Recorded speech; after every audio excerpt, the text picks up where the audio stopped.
E aí, nação tricolor, fala família Tricolaço FC, sejam muito bem-vindos aqui a mais um vídeo do canal, Felipe Sandri na área, para a gente ter o nosso bate-papo aí de início de semana, né? Ainda meio emputecido, ainda não conseguindo confiar, né, nesse trabalho, ainda com muitos pés atrás, mas o tempo vai passando, os dias vão rolando e a gente vai se aproximando aí do retorno do Campeonato Brasileiro 2020, né? O São Paulo estreia agora no próximo domingo contra a equipe do Goiás, jogando fora de casa às 4 horas da tarde do domingo, primeiro jogo do São Paulo aí no Campeonato Brasileiro.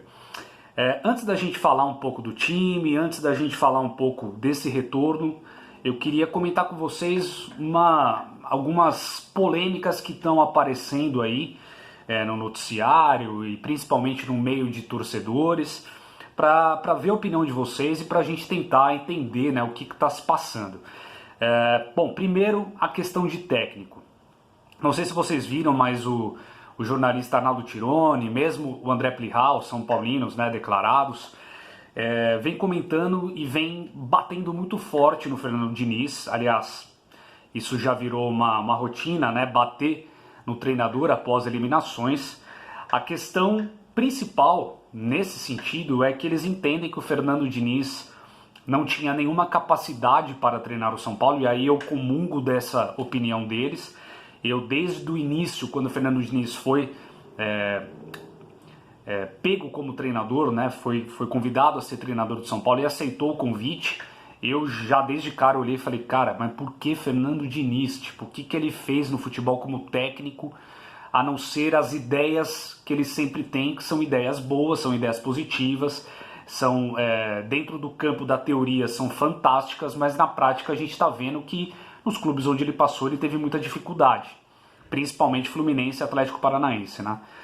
E aí, tanto o Tironi quanto o Plihal dizem que o Fernando Diniz não deveria permanecer e batem no nome de Mano Menezes, principalmente o Arnaldo Ribeiro, dizendo que Mano Menezes deveria sim ser o técnico do São Paulo nesse momento, que seria o casamento perfeito, ideal, porque o Mano Menezes está fora do mercado, saiu manchado da equipe do Cruzeiro no ano passado, ele que iniciou aquela derrocada do Cruzeiro, né, na temporada passada, e o São Paulo, por estar aí 8 anos agora sem nenhum título, 15 anos sem título paulista, mais de quase 12 anos sem título de brasileiro, por essa longa fila nas principais competições, o Mano Menezes e o São Paulo poderia ser um casamento perfeito, assim como disseram na época quando o Vanderlei Luxemburgo estava fora do mercado, né?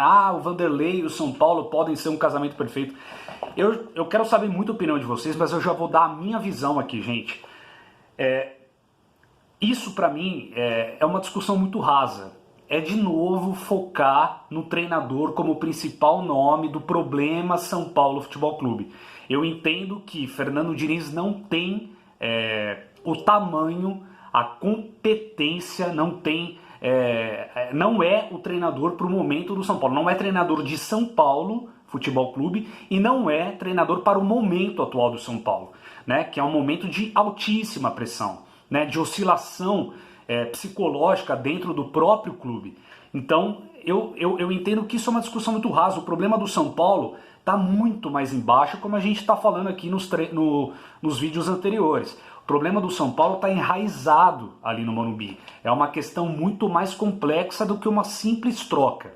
Entendo que, tendo um técnico melhor, tendo um técnico mais vencedor, um técnico mais cascudo, um técnico que consiga ter o comando ali do grupo, não conversando bem de forma psicológica, como parece que o Fernando Diniz faz, mas um cara que realmente impõe o respeito, que ele possa colocar dentro das 4 linhas quem ele acha que deve, que está melhor mesmo, e não colocar aquela panelinha só porque aquela panelinha que escolheu o Fernando Diniz. Então, nesse aspecto, entendo e concordo, talvez, que um nome como Mano Menezes, não estou dizendo o próprio Mano, mas eu estou dizendo um nome nesse sentido, poderia dar um choque no São Paulo. Agora, também entendo que o São Paulo teve os maiores problemas do São Paulo nesse tempo todo, nessa gestão escrota do Leco, foi essa troca frenética de treinadores, de filosofia de trabalho, de não dar tempo para as coisas acontecerem, num fiasco, numa eliminação, num jogo contra o rival e perde ali um clássico, já cai o treinador. Então, eu acho que o São Paulo precisa entender o que ele quer, e acho que só que isso não é digno dessa gestão atual. Então é muito ilusório a gente pensar uma coisa mais profunda e complexa para tentar melhorar o São Paulo, tendo essa gestão bizarra que a gente tem aí, que é comandada e capitaneada pelo Leco e todos aqueles diretores, conselheiros bizonhos. Então eu acho que o problema é muito mais embaixo. Acho que se tiver uma mudança de técnico de novo não vai adiantar nada nesse instante. Acho que não vai mudar muita coisa. Talvez aquele choque inicial possa dar algum resultado, mas aí vai aquela situação, aquele clima de derrota que já está encranhado no São Paulo por conta desses diretores omissos, por conta desse presidente que não conhece nada do futebol, que endividou o São Paulo, que acabou com o clube, não vai mudar nada. Então precisa mudar tudo isso para que aí sim se coloque um técnico bom e dê tempo para ele trabalhar. Então eu acho que é uma discussão muito que não tem sentido nesse momento. Então para mim pode entrar A, B, C, vai ficar a mesma coisa. São Paulo vai se manter nessa oscilaçãozinha aí que não sai de lugar nenhum, que só dá vexame e que termina Campeonato Brasileiro ali entre os 10, fica naquela coisinha morna, sabe? E não tem nenhuma diferença, né, nesse sentido. Mas eu quero saber a opinião de vocês. Quero saber se vocês já trocariam o Fernando Diniz, se vocês deixam o Fernando Diniz e se vocês se trocassem, se vocês trazem o Mano Menezes para o lugar dele, tá? Deixa aqui nos comentários também. Outro assunto, o Daniel Alves, né? Decidiu aparecer, mas ele decidiu aparecer daquele jeito dele, né? Aparecer nas redes sociais, aparecer no Instagram, aparecer colocando as legendas de autoajuda dele, que eu já tô de saco cheio.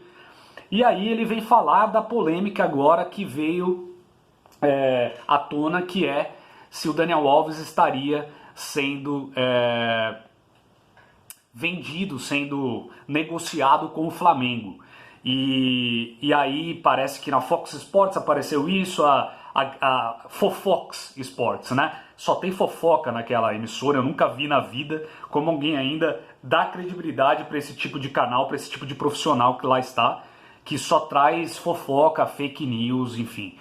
E isso acabou gerando um burburinho e na verdade o São Paulo não se pronunciou no assunto. Quem precisou se pronunciar foi o Marcos Braz, diretor de futebol do próprio Flamengo, dizendo que eles não tinham entrado em contato com o São Paulo, com o Daniel Alves, com ninguém.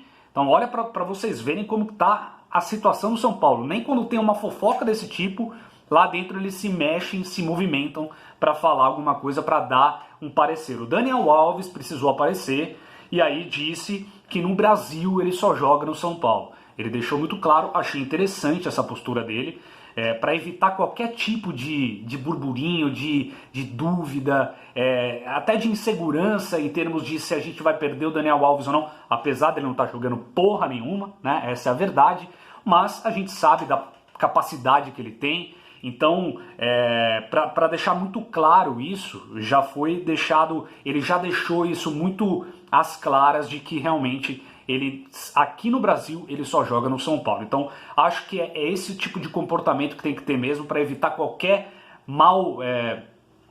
mal-estar entre o atleta, a torcida e principalmente entre as pessoas de dentro do próprio São Paulo e jogadores também, né? Outra coisa que eu queria falar com vocês. São Paulo está se preparando, né, para a estreia no Campeonato Brasileiro e a gente viu esse time aí que voltou da pandemia, esse time ridículo, com esse tipo de comportamento bizonho, né, em 3 jogos só 7 gols, era um dos sistemas defensivos mais fortes, tomou quase 50% dos gols de toda a temporada até então. E aí começa as especulações. Será que Fernando Diniz vai mudar o time? Será que não vai? Bom, a realidade é, se a gente for analisar setor por setor, a gente tem algumas possibilidades sim de mudança. Não que isso vá acontecer, mas eu queria adiantar com vocês até para a gente tentar entrar em um denominador comum aqui, para ver se a gente consegue criar um time. Gente, é claro que assim, eu sei que todo mundo aí está emputecido, ninguém quer pensar em São Paulo mais, né? Ninguém quer ver mais o São Paulo esse ano, eu sei de tudo isso, eu tô com esse sentimento também. Mas como o meu trabalho também é trazer as informações do que está acontecendo no clube, eu acho que é interessante a gente ver, a gente tentar imaginar destes atletas que lá estão, quais podem entrar. É óbvio que eu, sendo dirigente lá do São Paulo, sendo presidente do São Paulo, praticamente ali, se não a totalidade de 30 atletas que tem no elenco do São Paulo, sei lá, 25 eu mandaria embora por justa causa. Eu faria isso. Mas como a gente sabe que não é assim que funciona na prática, a gente sabe a gestão, a pior gestão da história comandada pelo Leco, então a gente sabe o que vai acontecer. Esses perebas vão continuar lá, esses sem alma, sem sangue vão continuar lá. Então a gente tem que entender um time com essas perebas lá. Então eu estou imaginando o seguinte, acho que no gol não vai se mexer, o Thiago Volpi é um cara que ganhou um certo status de um cara que não vai sair tão cedo, a não ser por lesão, etc. Na zaga, talvez possa rolar alguma mudança.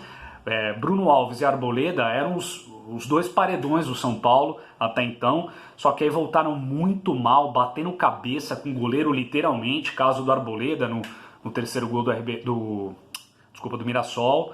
Então, assim, talvez o Diego, que foi muito bem nos treinos, que estava muito bem na base, que foi bem no jogo contra o Guarani, pode ser que ele ganhe aí alguma competitividade nesse setor. Vamos ficar de olho aí, mas talvez nesse início de brasileiro o Fernando Diniz não mexa nessa área, né? Lateral, Juan Fran voltou muito mal, a ponto da torcida estar pedindo Igor Vinícius. Igor Vinícius que entrou e foi pessimamente, né, nas vezes que ele jogou. Mas o Juan Fran muito fora de ritmo, tocando bola errada, perdendo lances ali fáceis, enfim. Não sei se vai ter uma mudança de cara aí, vamos aguardar. Reinaldo, é um dos que seria o primeiro a ser expulso do São Paulo, se eu fosse o presidente. Ele é um dos retratos do que é o São Paulo Futebol Clube nesse momento, mas a gente não tem nenhum que eventualmente possa fazer frente a ele, mesmo ele jogando de forma escrota. O Léo não tem uma experiência para iniciar um campeonato brasileiro, para aguentar o tranco e pressão nesse sentido. Então, infelizmente, a gente vai ter que continuar com o Reinaldo fazendo as suas peripécias na lateral esquerda. Aí no meio, a gente tem Tietê e Daniel Alves. Para mim, os dois voltaram nulos, né? Tietê fica rodando ali que nem aquele motorzinho irritante que não faz nada. E o Daniel Alves completamente apagado nos 3 jogos, 3 não, né? 2 que ele acabou não jogando no outro, completamente fora de ritmo, completamente não chamando a responsabilidade, parecendo um jogador comum. Então, caso eles não acordem, acho que pode ser que perca espaço, mas claro, se tratando de Fernando Diniz e principalmente a panelinha que o trouxe para o São Paulo, dificilmente eles vão sair, né, da titularidade do São Paulo. Então talvez possa ter uma mudança tática, mas eles não vão sair, dificilmente vão sair do time titular do São Paulo. Na armação, Igor Gomes muito mal, pessimamente. Jamais pensei em falar isso do Igor Gomes, que estava numa crescente absurda. Real Madrid estava olhando para ele até, né, durante a parada para a pandemia, e voltou muito lento, voltou completamente fora de pegada, de ritmo, voltou outro Igor Gomes. Se ele não abrir o olho, até o Profeta, que aí vai ter que contar com a questão física, né, mas até o Profeta pode tomar o lugar dele. Mas acho que nesse início ele ainda é titular do São Paulo. Abre o olho, hein, Igor Gomes. Aí na frente, no ataque, aquele trio que, na verdade, o Pablo até está desencantando, o Pablo até está fazendo alguns gols, o chamado artilheiro dos portões fechados, né? Ele até está conseguindo fazer o que dele a gente sempre esperava. Alexandre Pato, para mim, um cone, né? Para mim é o segundo que eu chutaria do estádio do Morumbi, se eu fosse o presidente. Vitor Bueno, um sem alma, um sem vontade, um sem sangue nas veias, um boçal que ali tá. Mas esse trio de ataque, pasme, esse trio de ataque tem os melhores números do São Paulo. Eles juntos correspondem a mais de 70% dos gols do São Paulo, para vocês ficarem embasbacados. Acho que não vai ter nenhuma mudança drástica nesse sentido também, apesar de que a molecada deu conta do recado quando jogou contra o Guarani, principalmente Alinho, Paulinho Boia, né? Então, o Fernando Diniz já sabe que pode contar com esses jogadores caso a tiriça de Pato e Vitor Bueno não comecem a produzir ali quando tiverem como titulares do São Paulo. Gente, quero saber a opinião de vocês, o vídeo tá gigantesco, me perdoem por isso, mas acho que são assuntos importantes que a gente tem aqui para dizer hoje. Aguardo os comentários de vocês e no mais, a gente se vê aí mais pro finalzinho da semana, trazendo mais as notícias para a estreia do São Paulo no Brasileirão. Eu sei que ninguém tá animado, mas é o que a gente tem, gente. Grande abraço e vamos São Paulo!